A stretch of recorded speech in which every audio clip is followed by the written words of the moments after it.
I feel like we performed pretty good. You know, it was the first game, so I feel like we basically just stayed mentally focused. And everybody stuck to the game plan. You know, we went out there with the plan and we stuck to it. Nobody went out there and changed anything. We just kept it simple.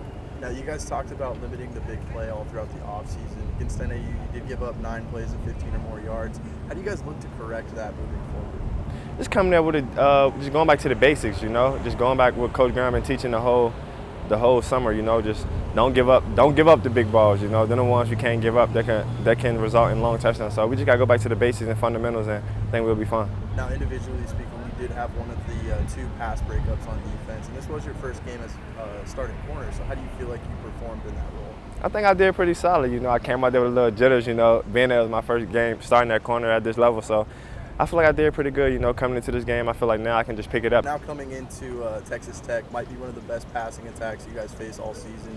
How do you guys look to combat Patrick Mahomes and what they're going to do with that air raid offense?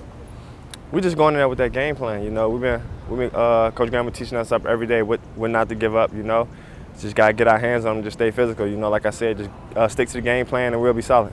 Now, what have you seen from him specifically, Mahomes? He can move. He can work that pocket for sure. He definitely he a big quarterback. He's very mobile. He like to get outside. He got a strong arm. So I think we contain him, put pressure on him, we'll be fine. We could care less what happened last year. This year we're going to go out and prepare like we're the best and play like that and see what happens at the end of the year. Do you have any experience playing against or, preparing against an air raid scheme? Yes, sir. Yes, sir. And how confident are you that you can kind of prepare your team for that? Pretty confident. I mean, we know they're going to pass the ball a lot. You know the ball's going to get out quick, and we're going to have to show up and tackle and not give up vertical throws. And how important is communication in your secondary? Extremely important. We harp on that daily, something that we're working on constantly, consistently, and trying to get better at. And physicality is something that I feel like shows up a lot on tape for you guys. Is that something that you kind of preach for your players to come in with? Or? Yes, sir. Pride ourselves in being physical, established in the middle of the field and letting offenses know whenever they play Arizona State, it's going to be a rough game for them.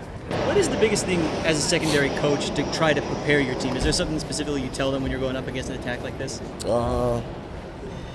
Nothing specifically. I mean, everything we've hit on it, communication, taking care of vertical routes, showing up physical, being a good tackle in secondary. All those things are stuff that we communicate about daily.